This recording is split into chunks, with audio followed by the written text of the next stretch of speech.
So thank you so much, Lisa and Michelle and the rest of the Columbus Citizen Foundation for having me tonight. I'm super excited to be here. So again, my name is Alyssa D'Elia. I'm going to spend some time talking to you tonight about my educational experiences and the professional path that I am currently on. So I'm currently a graduate student and I'm a full-time school psychology intern. I hold a master's in educational psychology and I'm only 17 short days away from attaining my second master's in school psychology. I was into an Italian American family in Brooklyn, New York. I'm the oldest of three children. I have two younger brothers, one who's currently 18 years old, and he's a freshman at Wagner College, which is my alma mater, and another who's 22 years old, and he just recently graduated from Wagner. Growing up, my parents have always instilled in us some pretty stereotypical Italian American traditions that I'm sure a couple of you here tonight can probably relate to. We're always told to hug and kiss every family member when you enter the room and be sure to do the same thing when you leave. Sundays were always for church, eating dinner together as a family, and spending evenings with our grandparents. And when you turned 16, you were to find your first job, whether that was tutoring, babysitting, a busboy, or so on. And school came first before everything. You worked hard, you stayed up late hours finishing homework, and you studied to get the best grade that you. Aside from growing up in an Italian American family, I was also raised Catholic. I went to a private Catholic school from preschool up to and including the end of high school. So now that you know a little bit of background about me, I want to stop and tell you a story about a very pivotal point in my life that led me to developing the passion that I have for the field of psychology. So, growing up in an Italian American household, family is key. Faith is key. 2009 to the year 2011, my family experienced the loss of my aunt and my grandpa. At the time, I was approximately 13 to 15 years old, and I watched as my family, quite frankly, kind of began to crumble. My grandpa was a very selfless, hardworking man who was in the Korean War as a teenager, and he dedicated his entire life to his family. My aunt, who was my grandpa's daughter, was in the field of education. She was a special education teacher who worked in a self-contained classroom with students with severe disabilities. And not only did I look up to my grandpa's work ethic, but my aunt was the real life version of Superwoman to me. And the bond that she shared with her students was something that I admire really strongly still to this day. So it was in that time that I had the opportunity to watch as psychiatrists, psychologists, social workers, guidance counselors, and other mental health professionals rallied together as the glue to kind of put my family back together. And it was at that point in my life that I knew exactly what I wanted to do. I wanted to make that same difference in someone's life that those professionals made in mine. So for high school, I went to a very, very small all-girls Catholic school where the same values of tradition, roles, hard work, motivation, and determination were instilled in me, just like my family did growing up. I was pushed to be the best that I can possibly be, while also given the opportunity to explore my own interests and my passions through my studies, clubs, sports, and volunteer experiences. In high school, I had the opportunity to volunteer at the Theodore James Riken School Dances, where we facilitated events for young adults with disabilities. I also took the opportunity to explore my passion of psychology and education through some elective classes, such as child development. And this allowed me to learn about children's developmental milestones, various theorists, and topics in psychology, while still continuing to foster my understanding and my growth within that passion. For college, I attended yet again another very, very small school close to home because, hey, coming from a very close-knit Italian American family, my parents and my grandparents wouldn't be too happy if I wasn't close by. I'm kind of kidding, but also not really, and I'm sure a couple of you here could relate. So I attended Wagner College, where I was the 8th person in my family to continue the legacy. And may I add that not only did my dad, many of my cousins, and my uncle go to Wagner, but so did my aunt, who studied education. So it was from the minute that I stepped onto campus that I truly felt at home, a feeling that many, if not all of you, will have when you go to college. Going into college, I knew exactly what I wanted to study, but that's not a very common thing. You might have an idea or something that piques your interest, or maybe you know exactly what field you belong in. But for me, psychology was home. Now, I didn't know which branch or content area of psychology that I wanted to study, but I knew that psychology was it for me. I knew that science interested me, and I knew that I wanted to follow in my aunt's footsteps. So I started taking some science related psychology classes, classes like psychology of the brain and psychology of creativity. And what I learned in those classes is that while I may not have been interested anymore in the combination of science and psychology, and it wasn't the best fit for me. But college is all about the experience. And although I didn't like the classes, I had the opportunity to learn, to grow from my experiences, and meet some really awesome people that shared the same interests and the passions that I did. Oddly enough, one of those pretty awesome people that I got to meet in that class is now my boyfriend, who's somewhere in the crowd over here, who too was sitting in the very same seats that you're sitting in tonight as a 2014 Columbus Citizens Foundation College Scholarship recipient. And now he's an inducted member of the foundation. You guys right now are in the best position that you can possibly be in. The Columbus Citizens Foundation chose you specifically because they believe in you. They believe in your passions, they believe in your interests, and they want to give you the opportunity to explore those passions and those interests through your education, just as I did. So, how did I get from studying psychology and science to being where I am today?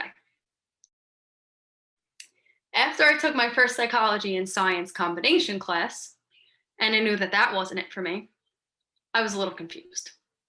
I didn't know if I wanted to be a psychiatrist, a psychologist, a social worker, a mental health counselor, a guidance counselor, work in the prison system, work in the police department, the fire department, inpatient facilities or outpatient facilities, hospitals, schools. So I started taking education classes. And I continued taking psychology classes because at that point, I had now declared myself as a psychology major. The difference now was that my psychology classes were starting to finally align with my education classes. I was learning about theories and laws and various diagnoses, disabilities, counseling, and so on. I was taking psychology and child psychology, psychology of the media. And of course, there were the core classes like statistics of psychology and psychological testing and the history of psychology. But there was one specific psychology class that stood out to me, and it was the bereavement class.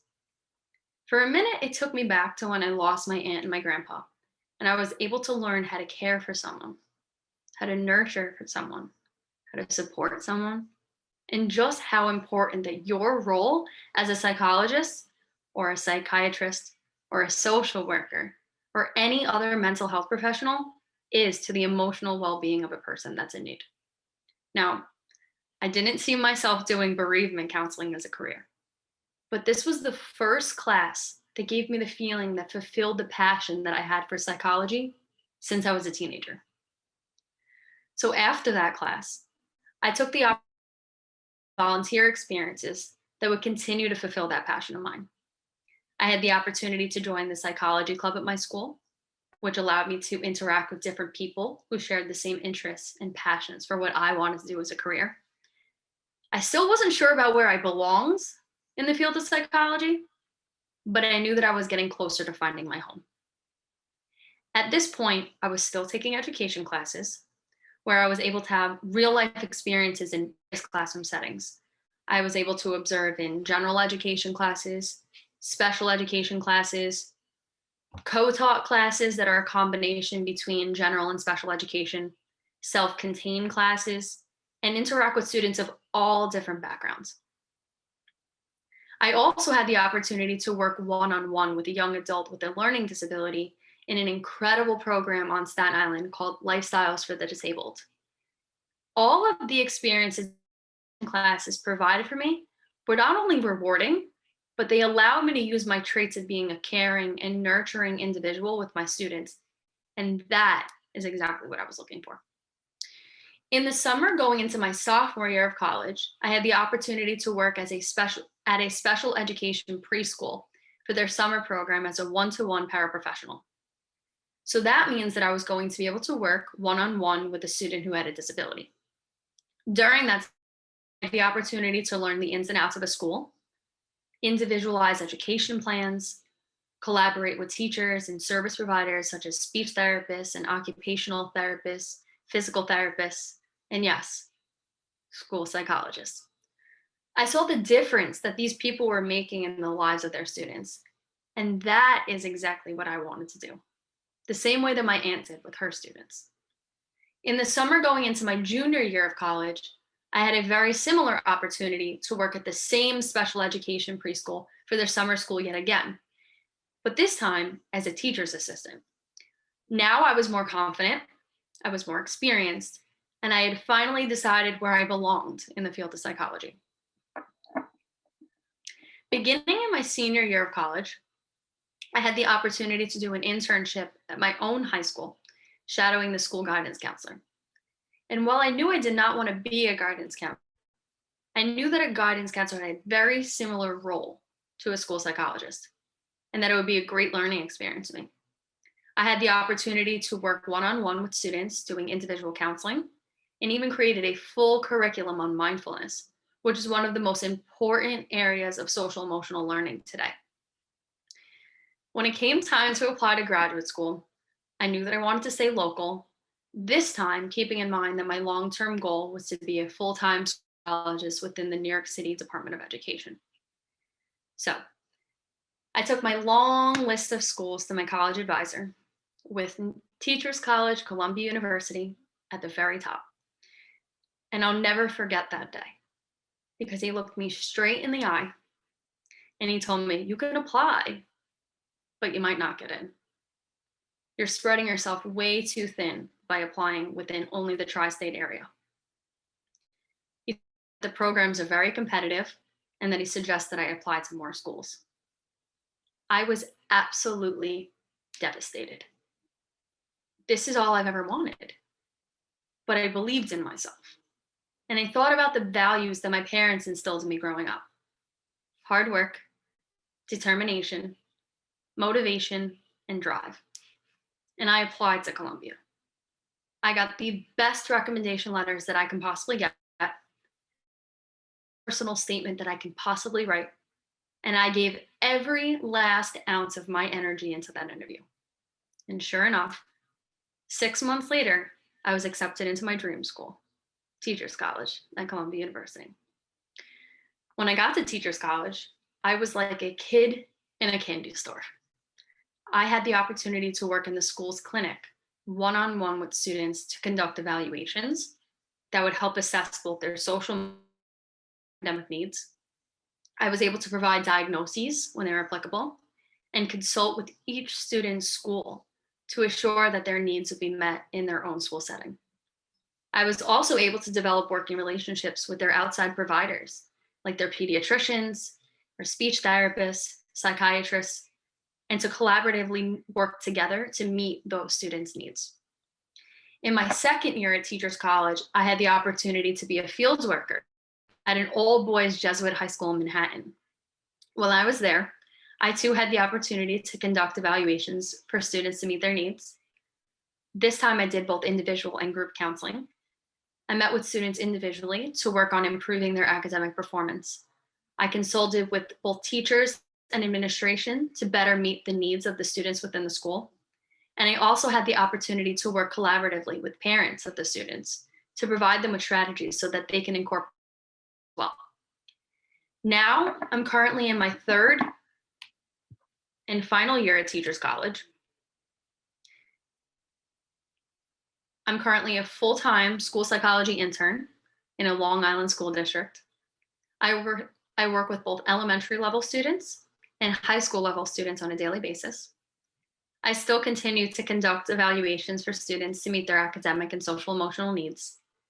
I'm continuing to consult with teachers, parents, and service providers. I see students who receive both mandated counseling and building level counseling. I implement behavioral interventions when they're needed, and I push into classrooms to work with students in their own environment where they feel most comfortable. While I have had countless experiences since I've begun my graduate studies at Teachers College, nothing compares to the rewarding feeling that I receive from working with these students each and every day. Hello in the hallway from a student who recognizes you as a familiar face, or a student that knows that your office is a place of comfort, is one of the best feelings that you can have. Every day that I walk into internship, I'm faced with a feeling of pure fullness in a way that my 13, 14, 15-year-old self knew that I would feel the day that I found myself home in my career. As I come to an end of my educational career, I look back on all of the experiences that made me who I am today. I think of the teachers who have made an impact on me, who have helped shape me into the best version of myself and the best school psychologist that I can be. I think back to my time as a kid, growing up in an Italian-American family, those traditions of eating dinner together every Sunday, spending evenings with my grandparents, going to church, my parents making sure that we greeted every adult family member in the room with a hug or a kiss, encouraging us to get a job from a young age, and late nights doing homework and studying for tests were all things that I once thought my parents were doing just to be annoying. But I was wrong. And it took me until I was 24 years old to realize that all of what my parents were doing that whole time was instilling togetherness, faith, respect, hard work, and motivation into myself and my two brothers. I'm so grateful that my parents have instilled those values in me because it has helped drive my passion for pursuing a career in psychology that much further. So I'll leave you with this. Whatever passion that you have, whether that is music, education, business, law, medicine, art, dance, psychology, or anything else, do not give up. Strive to achieve success in that interest and that passion that you have. Because I promise you, if you work hard enough for something, you will achieve it. And that passion that you have just might turn into your dream career.